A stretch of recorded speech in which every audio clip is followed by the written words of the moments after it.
श्री सीताराम भगवान की जय हो। श्री हनुमान जी महाराज की जय हो। अतुलित बलधामं हेमशल्लाभदेहं धनुजवनकृशानुं ज्ञानिनामग्रगण्यं सकलगुणनिधानं वानराणामधीशं रघुपतिप्रियभक्तं वातजातं नमामि। अब्दं पहतारणं दातारं सर्वसम्पन्नदामं लोकाभिरामं श्रीरामं भयुभयो नमम्यं। रामाय रामभद्राय रामचन्द्राय वेदस्य रघुनाथनाथाय सीताय पते नमः। नीलम्बोजश्यामलोकमलगं सीतसमारपितवामभागं पनोमः चारुचापं नमामि राम रघुवंशनाथम्। ॐ गणपते नमः। वक्रतुण्डमहाकाय सूर्यकोटिसमप्रभ निर्विघ्नं करोमि देव सर्वकार्येषु सर्वदा। ओम सरस्वती नमो नमः। श्रीमद् गोस्वामी तुलसीदास जी रचित श्री रामचरितमानस अध्याय राम के प्रति मार्गवासियों का प्रेम हमने अगले रविवार को निषाद को लौट जाने तक अध्ययन किया था और इस रविवार को हम अध्ययन करेंगे राम के प्रति मार्गवासियों का प्रेम। दोहा। छा करहि घन विबोध गण वरसहि सुमन सिहाहि देखत गिरि बन बिहग मिर्ग राम चले मग जाहि। सीता लक्ष्मण सहित रघुराई गाव निकट जब सिकहि जाई सोनी तब बाल विद्ध नर नारी चलहि तोरत गृह काज विचारी। राम लक्ष्मण सिय रूप निहारी पायनीन फल होहि सुखारी सजल विलोचन पूलक शरीरा सब भये मगन देखि दो वीरा। वर्णि न जाए दशा तेन केरी लही जनो रंकन सुरमणि तेरी। एक नहा एक बोली सीख देही लोचन लाहुले हो छिन एही। इस भांति बादल छाया करते और देवताओं लोग फूल बरसाकर यशोगान करने लगे। श्री रामचंद्र जी पहाड़ वन पक्षी और मृग को देखते हुए मार्ग में चले जाते रहे। श्री रामचंद्र जी सीता और लक्ष्मण सहित जब गांव के निकट पहुंचते तब वहां उनका आगमन का समाचार सुनकर सब अपने घर का काम काज छोड़कर छठ उन्हें देखने चल देते थे और पहुंचकर राम सीता लक्ष्मण का दर्शन कर सुखी हो जाते थे। मोर आनंद के नेत्रों में जल भर आता और राम लक्ष्मण दोनों वीरों को देख लोग ऐसा मगन हो जाते थे कि उनकी दशा वर्णन नहीं की जाती है। मानो जन्म के दरिद्र को चिंतामणि की फेरी मिल गई हो। एक दूसरे को बुलाकर शिक्षा देते थे कि आओ क्षण भर नेत्र का फल ले लो।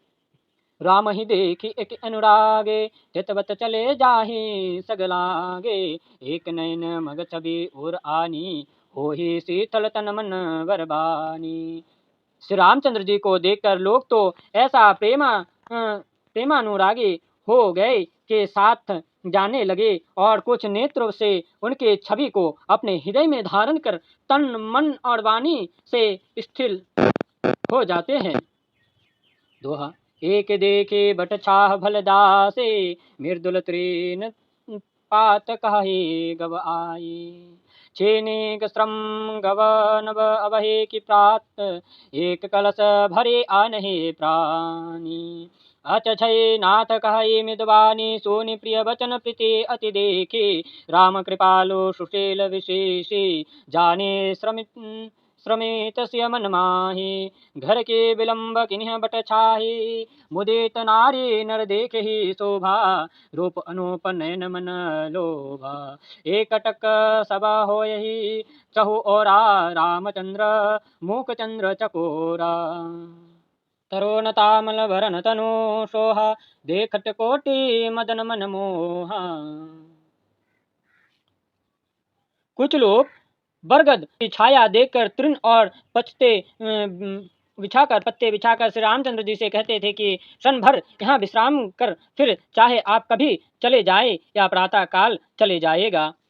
कोई घड़ा भर पानी ले आते हैं कि हे नाथ जल पीजिए। उनकी अत्यंत प्रीति देखकर राम जी ने सीता को थकी हुई जानकर बट की छाया में घड़ी भर समय बिताया।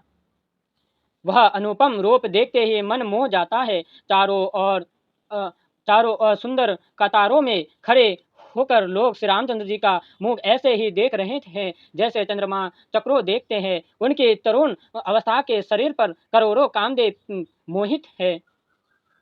दामिनी वरण लक्ष्मण सुटिनी के नख शेख सुभग भावते जी के मुनि पट कठिन कसे तुनीरा तुनीरा मुसोहत कर कमलन धनु तेरा। लक्ष्मण जी बिजली के समान नक्शे शिखा पर्यंत बहुत ही सुंदर और जी के सुहावने हैं। मुनियों कैसे वस्त्र कमर में तरकश कैसे और हाथ में धनुष बाण शोभायमान है। दोहा जटा मुकुट से शनि सुभग ओर भोजनयन विशाला शारद पर्व विधु वदन बर लसत सेव कंजाल वरने न जाये मनोहर जोरे शोभ अमित मोरे मते थोरे राम लक्ष्मण स्य सुंदरताई सब चित वही मन बुद्धि चितलाई थके नारी नर प्रेम प्यासे मन हो मृग देखी दिया से स्य समीप ग्राम त्यजे जाहि पूछे अति स्नेह सुख चाहे।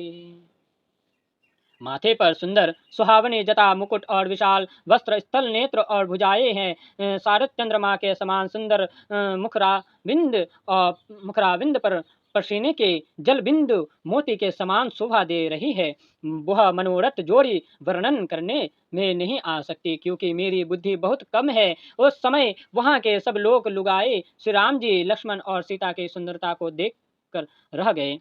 प्रेम के प्यासे सब स्त्री पुरुष चकित हो पीछे दौड़ आते हैं। सीता जी के पास गांव के स्त्री जाती है परंतु पूछने के समय अतिशायी स्नेह के कारण सकचाती हैं। बार बार सब लाग ही पाए कही बचन मृदु सरल सुहाए राजकुमारी विनय हम करही ते स्वभाव कोच पूछ रही स्वामिनी अवनी अविनय क्षमा हमारी विलग्न मानव जान गवारी राजकुबर दो सहज सोलने इनते लही दूती मरकत सोने। सब स्त्रियां बारंबार सीता जी को पावों में लगाती है और कमलों अति सुहावने वचन कहते हैं कि राजकुमारी हम आपसे विनती करते हैं। परंतु स्त्री स्वभाव ऐसे पूछती हुई कुछ डरती है। हे स्वामिनी जो अपराध हो सो क्षमा करना और हमें ग्वारी जानकर हमारे कहने को बुरा न मानना। दोनों राजकुमार की सुंदरता मरकतमणि व सोने की कांति के समान है।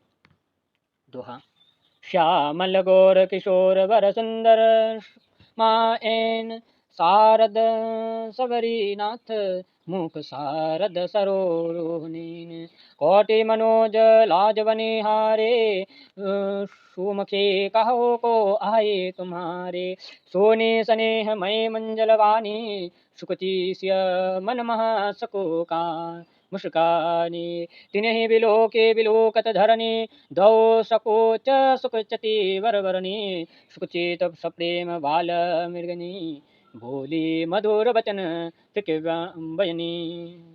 इनकी सुंदरता किशोर अवस्था बहुत ही सुंदर है। ये सुख माँ के धाम है। शारद ऋतु के पूर्ण चंद्रमा के सदृश इनका मुख है और शारद ऋतु के कमल के सुंदर नेत्र है।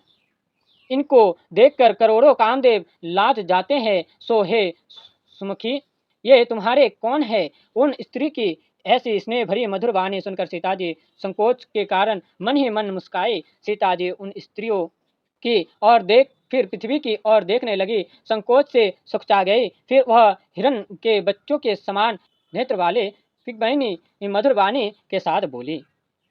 सहज स्वभाव सुभगतन गोरे नाम लक्ष्मण लघु देबर मोरे बहुरे बदन विधु अंचल ठाकी पियतन चितई भोह करी बाकी भजन मंजोति रीछे नयननी निज पति कहो उतनहि सिय शयनी भय मुदित सब ग्राम बटोटी रंकन रन रतन रसी जनु लूटी। ये सहज स्वभाव से सुंदर गोरे शरीर है। इनका लक्ष्मण नाम है और ये मेरे छोटे देवर है। फिर अपना चंद्रमुख अंचल की ओर से छिपा लिया और प्रीतम की ओर देखने लगी। खंजन मंजोतिरीछे नयन निजपति कहो तिन्हि सिय सयननी भय मुदित सब ग्राम बधूटी रंक नहरन रतन राशि जनु लूटी। ईर्षा से अपने पति को जाता दिया। सीता जी की इस चतुराई को देख गांव की सब स्त्री बहुत प्रसन्न हुई, मानो दरिद्रों ने रत्न का ढेर लूट लिया है। दोहा। अति सप्रेम सिय पाई परी बहुविधि द्रोही आशीष सदा सुहागिनी रहो तुम जब लगी मही आशीष पार्वती समपति प्रिय हो देवी न हम पर छो पूनि पूनि विनय करही कर जोरी जो यही मार्ग फिरे बहोरी दर्शन देवी जानी निज दासी लखी सिय सप्रेम प्यासी मधुर वचन कही कही परितोषी जनो कुमदिनी कमुदी पोषी। गांव की स्त्रियां सीता की चतुराई को देख कर पावों में पर अनेक प्रकार का आशीर्वाद देते हैं और कहते हैं कि हे स्वामिनी, जब तक शेष जी के सिर पर पृथ्वी रहे तब तक आप सुहागिनी बनी रहे। आप पार्वती के समान पति को प्रिय हुए। हे देवी, हम पर छो ना छोड़िएगा। फिर हाथ जोड़कर विनती करते हैं कि हे देवी, आप फिर इस मार्ग से आवे तो हमें अपनी दासी जानकर अवश्य दर्शन देना। इस वचन सुन सबका प्रेम की प्यासी जान सीता जी ने मधुर वचन कहकर सबको ऐसे प्रसन्न किए मानो चांदनी रात्रि को पाकर कमलिनी खिल गई हो। तब हे लक्ष्मण रघुबर रोक जानी पूछे मगो लोगन मृदुबानी सोनत नारी नर भय दुखारी पुलकित अंग विलोचन वारी मीठा बोध मन भय मलिने विधि निधि दिन्ह लेत जनो छेने सुमझी कर्म गति धीरज किन्हा शोधी सुगम मुदि मगो तिन्ह कही दिन्हा। उस समय लक्ष्मण जी ने प्रभु का रुख जानकर लोगों से कोमल वाणी द्वारा मार्ग पूछा। प्रभु के जाने का विचार जान लोग दुखी हो गए, नेत्र में जल भर आया, सबका मन मलिन हो गया, मानो विधाता ने नींद देकर छीन लिया हो। फिर कर्म की गति समझकर मन में धीरज किया और अच्छा मार्ग स्रोत कर प्रभु से कह दिया। दोहा।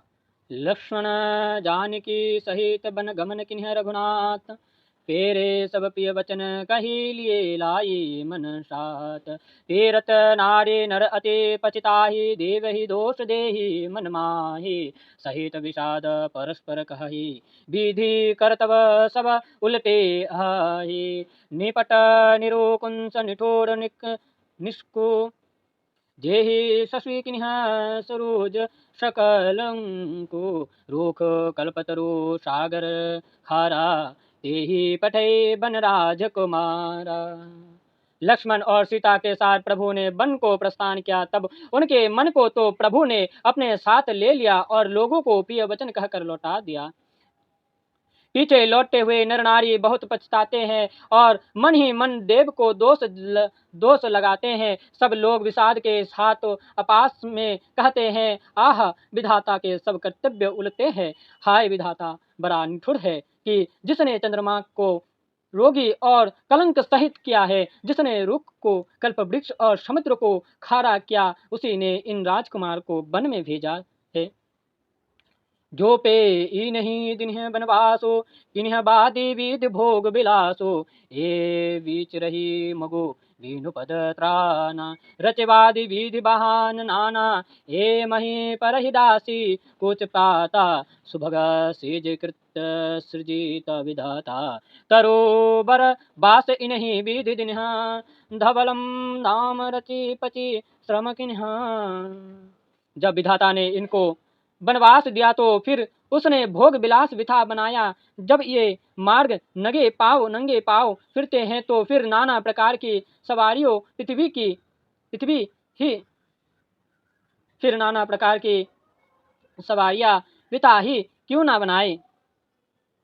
जब ये पृथ्वी पर पड़ी हुई पत्तियों बिछा के ही सो रहते हैं तो उस विधाता ने सुंदर शैया को क्यों रची? जब विधाता ने इन्हें वृक्ष के नीचे निवास दिया तो फिर महल बना के वृथा ही परिश्रम क्यों किया?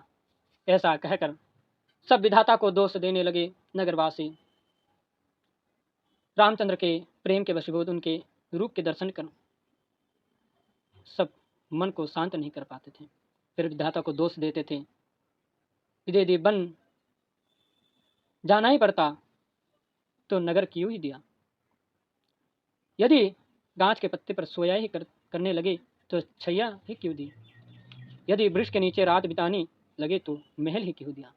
ऐसा कहकर देवताओं को विधाता को दोष देने लगा। दोहा। जो ये मुनि पट धरी जटिल सुंदर सोटि सुकुमार विविध भांति भूषण भसन बादि किए करतार। जो ये कंदमूल फल खाई बादे सोगा सुधादि असन जग माही एक कहाही ऐस सहज सुहाये आपो प्रकट भय विधि न बनाए। जहाँ लगी वेद कही विधि करनी श्रवण नयन मन गोचर वरनी। देखे हो खोजी भुवन दस चारी कहा अस पुरुष कहा असी नारी। जब ये सुंदर सुकुमारी सिर पर जटाधर मुनि वेश धारण किए हैं तो फिर विधाता ने नाना प्रकार के जो वस्त्र आभूषण आदि बनाए हैं वृथा ही है। यदि ये कंदमूल फल भोजन करते हैं तो जगत में अमृत आदि पदार्थ वृथा ही। कोई कहते हैं कि ये स्वयं आप ही प्रकट हुए हैं, इनको विधाता ने नहीं रचा है। क्योंकि विधाता की करतुति वेद में जहाँ तक कही है और जो देखने सुनने और सोचने में आती है उन सबको 14 भुवन में हेर कर देख लो। कहाँ ऐसा पुरुष और ऐसी स्त्री कहाँ है? इन्हें ही देखी विधि मन अनुरागा पटतर योग बना बन लागा। किन्ह बहुत श्रम एक न आए ते ही ईर्षा बन आनी दुराए। एक कहाये हम बहुत न जना जानहि आप ही परम धन्य करे मानहि। ते पुण्य पुण्य पुंज हम लेखे जे देखत देखे ही जिन देखे। इनको देखकर विधाता मन में प्रसन्न हो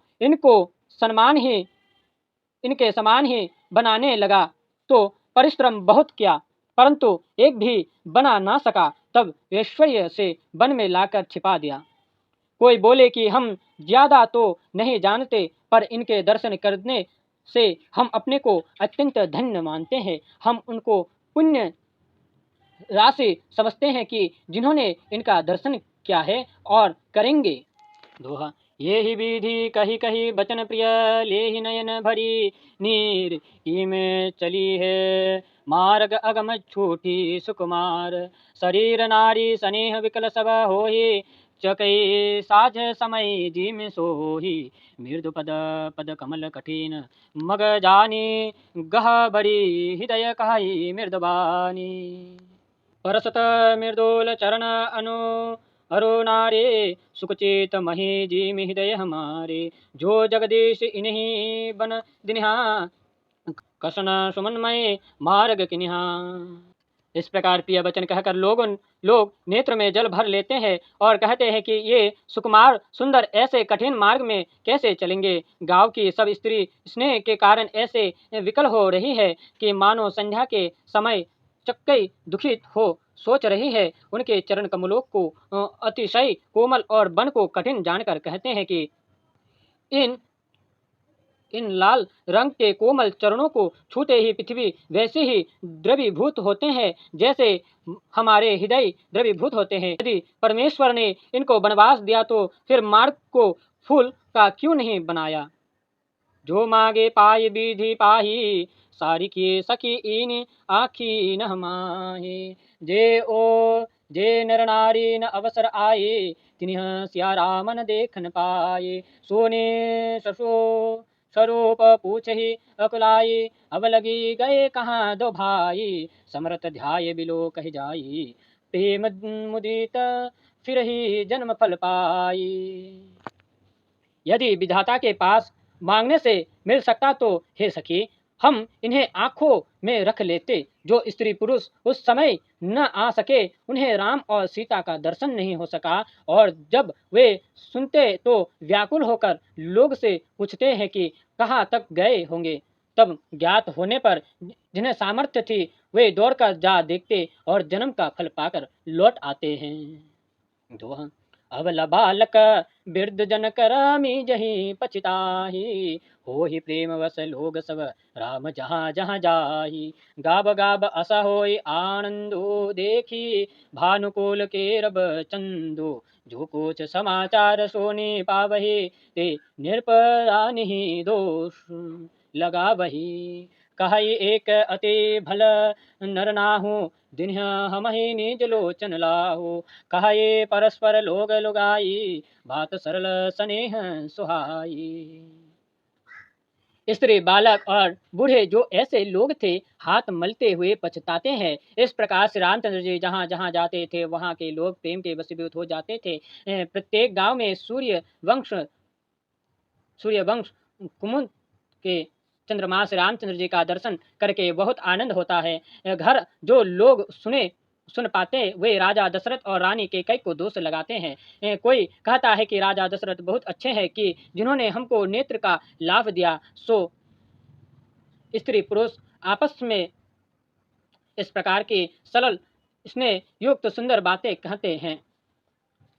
ते पीतु मातु धन्य जिन्ह जाए, धन्य सो नगर जहाँ ते आए। धन्य सो देश सेल बन गाओ, जहाँ जहाँ जाहि धन्य सो ठाओ। शोक पायो विरंचि रचि तेहि, ए जेहि के सब भांति स्नेहि। राम लक्ष्मण पथ कथा सुहाई, रही सकल मग कानन छाई। वे माता पिता धन्य है जिन्होंने इनको जन्म दिया, और वह नगरी भी धन्य है कि जहाँ से आए हैं। फिर वह देश, पहाड़, वन, गांव और वहाँ स्थानों भी धन्य है कि जहाँ ये जाएंगे। ब्रह्मा उन्हें रचाकर प्रसन्न हुआ कि जिनके वे सब प्रकार से प्रिय हैं। श्री रामचंद्र जी, सीता जी और लक्ष्मण जी की कथा इस समस्त मार्ग और वन में छा गई। दोहा। यही विधि रघुकुल कमल रबे, मग लोग नह शोक देते। जाहि चले देखत विपिन, सिय सौमित्र समेत। आगे राम लक्ष्मण पुनि पाछे, तापस वेश विराजत काचे। उभय बीच सिय सोहती कैसे, ब्रह्म जीव बीच माई जैसे। बहुरी कहो छवि जसी, मन बसई जनो मुदु मंदन मध्य रति लसई। उपमा बहुरी कहो जिय जी, जोही जनो बीध बूध बीच रोहिणी सोही। इस प्रकार रघुवंशी रूपी कमल के सूर्य श्री रामचंद्र जी मार्ग में मिलने वाले को सुख देते सीता तथा लक्ष्मण के साथ लिए वन को देखते चल जा रहे हैं। आगे राम और उनके पीछे लक्ष्मण तपस्वियों का वेश बनाए शोभायमान है। फिर आगे राम और उनके पीछे लक्ष्मण तपस्वियों का वेश बनाए शोभायमान है। उनके बीच सीता वैसे ही शोभायमान लगती है जैसे ब्रह्म और जीव के बीच में आया शोभित रहती है, और जैसे वसंत और कामदेव के बीच में रति शोभायमान है। उस उपमा को फिर अपने जी में सोचकर कहता हूँ। जिस जैसे चंद्रमा और बुध के बीच में रोहिणी शोभित है, मार्ग में श्री रामचंद्र जी के चरण चिन्हों के बीच सीता जी। रघुपद रेख बीच बीच सीता धरती, चरण मग चलित सभीता। सिय राम पद अंक बराये, लक्ष्मण चलहि मग दाहिनी बाये। राम लक्ष्मण सिय पेति सुहाये, बचन अगोचर कीम कहि जाई। खग मृग वगन देखी छवि होयहि, जे चोर चित राम बोटहि। मार्ग में श्री रामचंद्र जी के चरण चिन्हों के बीच सीता जी अपना पाँव भय सहित ऐसे रखती थी कि कहीं उनके पद चिन्ह पर न पड़े जाए, और लक्ष्मण जी भी दाएं और बाएं होकर चलते थे। इस प्रकार श्री रामचंद्र जी और लक्ष्मण की प्रीति का वर्णन करना वाणी से परे है। उनकी शोभा देखकर खग मृग पक्षी मग्न हो जाते थे, क्योंकि बोट ही श्री रामचंद्र जी ने उन सबके चित्त को चुरा लिया है। अध्याय राम के प्रति मार्गवासियों का प्रेम समाप्त हुआ।